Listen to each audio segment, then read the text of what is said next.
10 మంది కుష్టు వ్యాధి కలిగిన వారట ప్రభు దగ్గరికి రావాలని నిర్ణయించుకున్నారు. ఎందుకంటే యేసు ప్రభు స్వస్థపరిచేవాడు, ఆయన జీవాధిపతి, స్వస్థత అనుగ్రహించే దేవుడిని వారు గుర్తించి ప్రభు దగ్గరికి వస్తున్నప్పుడు ప్రభు అన్నాడు, వారి విశ్వాసాన్ని పరీక్షించడానికి మీరు వెళ్ళి యాజకునికి కనుపరుచుకోండి. ఆ మాట వాళ్ళకి కొత్త ఏం కాదు. ఎందుకోసం అంటే పూర్వదినాల్లో ఎవరికైనా ఒక చర్మ సంబంధన వ్యాధి వస్తే, కుష్టు వ్యాధి అనగానే కేవలం అది ఈరోజు మనం అనుకునే లెప్రసీ మాత్రమే కాదు. లెప్రసీ అని బైబిల్లో కొన్ని చోట్ల రాయబడిన చోట స్కిన్ డిసీజ్ అనే పదం కూడా ఉంది. ఒకలాంటి చర్మ సంబంధన వ్యాధులు కూడా కావచ్చు అని. అలాంటి పరిస్థితుల్లో వారు ప్రజల మధ్య ఉండడానికి లేదు.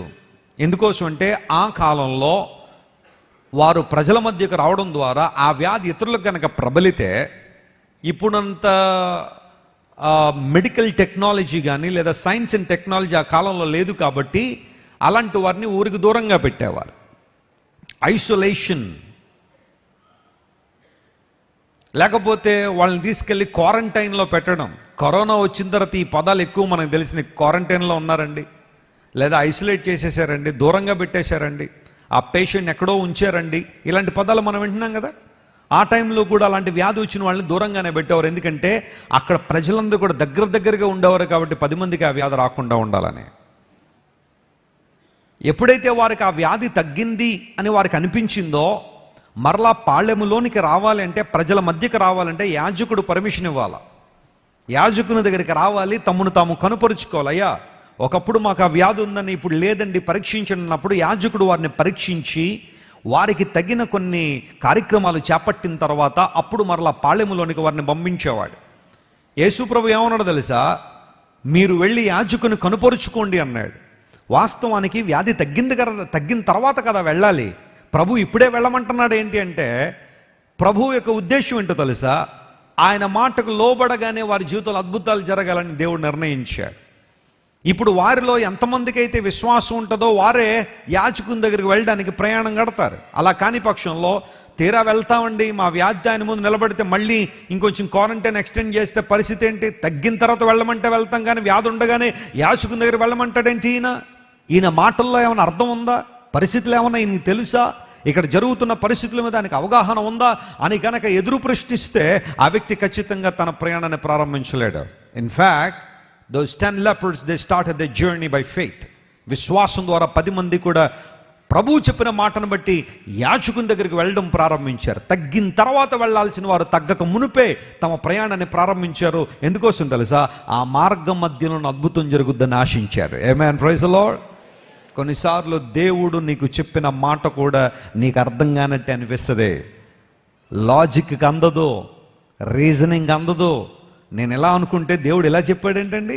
నేను ఇలాంటి నిర్ణయం తీసుకుంటే దేవుడు అలాంటి నిర్ణయాన్ని చెబుతున్నాడు. నేను ఈ అబ్బాయిని చేసుకుందాం అనుకుంటే దేవుడు మరొకరినెవరినో అంటాడేంటి? లేదా మేము ఈ అమ్మాయిని అనుకుంటా ఉంటే దేవుడు మరొకరినెవరినో చూపిస్తున్నాడేంటి? మేము ఈ ఉద్యోగం అనుకుంటే దేవుడు ఏదో ఇంకో చిన్న ఉద్యోగం అంటున్నాడు ఏంటండి? ఆయన మేము ఈ ప్రాంతానికి వెళ్దాం అంటే దేవుడు ఎక్కడో గ్రామాన్ని చూపిస్తున్నాడు ఏంటండి అని కొన్నిసార్లు దేవుడు నీకు ఇచ్చిన గైడెన్స్ని చూసి నవ్వే పరిస్థితులు నీ జీవితంలో రావచ్చు, నమ్మని పరిస్థితులు నీ జీవితంలో రావచ్చు. కానీ ఎగ్జాక్ట్గా అక్కడే నువ్వు దేవునికి లోబడగలిగితే నువ్వు అనుకున్న దానికన్నా ఎక్కువగా దేవుడిని ఆశీర్వదిస్తాడు. స్తోత్రం చెప్పండి, హల్లెలూయా.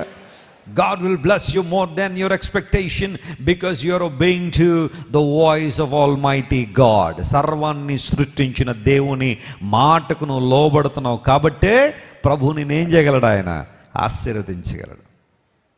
10 మంది వెళ్ళారు. వెళ్తుండగానే వారికి ఏమైందట? 10 మందికి కుష్టు వ్యాధి నుండి విడుదల పొందారు. అయితే ఇక్కడ దాకా అంతా బాగానే ఉంది, ఎవ్రీథింగ్ వాజ్ గుడ్. కానీ ఇక్కడ ఇప్పుడు అసలైన వాడు ఎవడో బయటకు వచ్చేసాడు. దానిలో 10 మందిలో ఎంతమంది తిరిగి వచ్చారట? ఒక్కడే. 10% కదా. 10 మందిలో ఒకడంటే ఎంత పర్సంటేజు? 10%. మిగతా 90% మంది ఏమైపోయారు? దారి తొలగి వెళ్ళిపోయారు. అందును బట్టి చాలాసార్లు మెజారిటీ పీపుల్ ఏదైతే నమ్ముతున్నారో మెజారిటీ అన్న పరిస్థితిని నమ్మడానికి వీలు లేదు. ఎందుకంటే మెజారిటీ కొన్నిసార్లు దోవ తప్పిపోయిన పరిస్థితులు ఉండొచ్చేమో. ఈ ఒక్క వ్యక్తి ఆ క్రాస్ రోడ్లో నిలబడ్డాడు, చుట్టూ చూశాడు. సఫర్ అయినప్పుడు 10 మంది ఉన్నారు, హీల్ అయినప్పుడు 10 మంది ఉన్నారు, కానీ తిరిగి వెళ్ళాల్సి వచ్చినప్పుడు ఎంతమంది ఉన్నారు? అక్కడ ఒక్కడే ఉన్నాడు. మిగతా వారికి ఏమీ లేదు అంటే దేవుని మీద ఏం లేదు వారికి, కృతజ్ఞత లేదు. అయ్యో పాళెం వెలుపల ఉండాల్సిన మమ్మల్ని యేసయ్య కనికరించాడే. ఆయన దగ్గరికి రాగానే విశ్వాసంతో ఆయన మాటకు లోబడినప్పుడు మా దేహాల్లో ఉన్న వ్యాధిని దేవుడు తొలగించాడే. అది కూడా గ్రాడ్యువల్గా కాదే, ఇన్స్టంట్గా దేవుడు అద్భుతం చేశాడే. మందులు వాడినా కానీ అంత త్వరగా నయమయ్యే వ్యాధి కాదు కదా. ఇలాంటి వ్యాధి నుండి ప్రభు నన్ను స్వస్థపరిచిన ఒక్కసారి వెళ్ళి ఆయన పాదాల మీద పడి కృతజ్ఞత చెప్పుకుందాం, ఆయనకు మహిమను ఆపాదిద్దాం.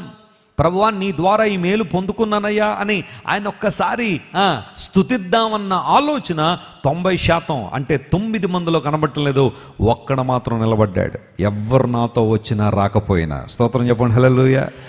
ఎవ్వరు ఇప్పుడు నేను చేసే పనిని సమర్థించినా సమర్థించకపోయినా, ఎవ్వరు నేను అనుకుంటున్న ఆలోచనను నమ్మినా నమ్మకపోయినా, I would like to return back to my God with the heart of gratitude. ఆమేన్.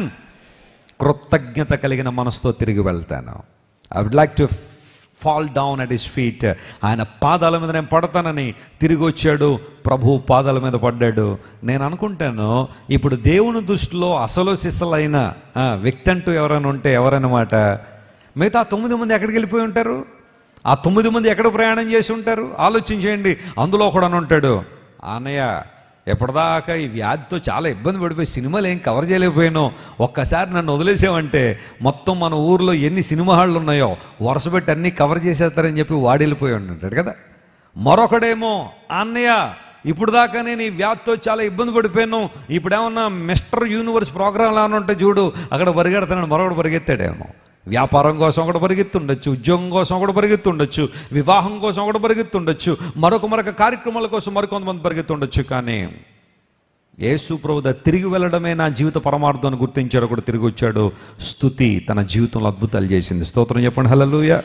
ప్రభు దగ్గరికి వస్తున్నాం, ప్రార్థన చేస్తున్నాం, గుండెలు బాదుకుంటున్నాం, ప్రభువా నీవు తప్పెవరు లేరని దేవుని సల ప్రార్థన చేస్తున్నాం. కానీ అద్భుతం జరిగిన తర్వాత నీ పరిస్థితి ఏంటి? ఆశ్చర్య కార్యం జరిగిన తర్వాత నీ సమర్పణ ఏంటి? ప్రభువు కొరకు నువ్వు తీసుకున్న తీర్మానాల సంగతి ఏంటి? ప్రభువా ఈ కష్టంలో నేను నన్ను కాపాడితే, ఈ కష్టంలో నన్ను విడుదల చేస్తే నేను నీ కోసం ఇలా బ్రతుకుతాను, లేదా నేను నీ కోసం సమర్పించుకుంటాను, నీ సేవ చేస్తాను, ప్రభువా నీ కొరకు వాడబడతానని ఎన్నో తీర్మానాలు చేసుకుని నీవు రోజులు గడిచే కొలది ఆ తీర్మానాలు గుర్తున్నాయా? వాటిని మనసులో ఉంచుకున్నావా, లేదా మర్చిపోయి తిరుగుతున్నావా లోకంలో? యోధా పునరుద్ధరించబడాలి. అపవాది యొక్క ఆలోచన ఎప్పుడు కూడా ఏంటంటే, ఈ 4 కొమ్ములు చేసే పని ఏంటంటే నీలో ఉన్న యోధాన్ని ఏం చేయాలా? చెదరగొట్టేసేయాలి, స్కాటర్ చేసేయాలి. చెదరగొట్టనివ్వద్దు. Praise the Lord. స్తుతిద్దాం దేవుణ్ణి, మనస్ఫూర్తిగా ఆరాధిద్దాం. ప్రతికూల పరిస్థితుల్లో కూడా ప్రభువుని గణపరుద్దాం. మీరు ఇంతవరకు విన్న దైవ సందేశం మరియు దేవుని సేవకులు చేసిన ప్రార్థన మీకు ఆశీర్వాదకరముగా ఉన్నదని విశ్వసించుచున్నాము.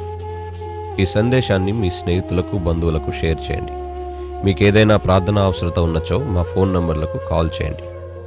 దేవుడు మిమ్మల్ని ప్రేరేపిస్తే విశ్వాసంతో సాగుచున్న ఈ పరిచర్యను ప్రోత్సహించండి. మరిన్ని వర్తమానాలు, పాటలు వినుటకు జాన్ వెస్లీ మినిస్ట్రీస్ అను మా యూట్యూబ్ ఛానల్ను సబ్స్క్రైబ్ చేసుకొనండి. ప్రభువైన యేసుక్రీస్తు కృప మీకు తోడైండును గాక.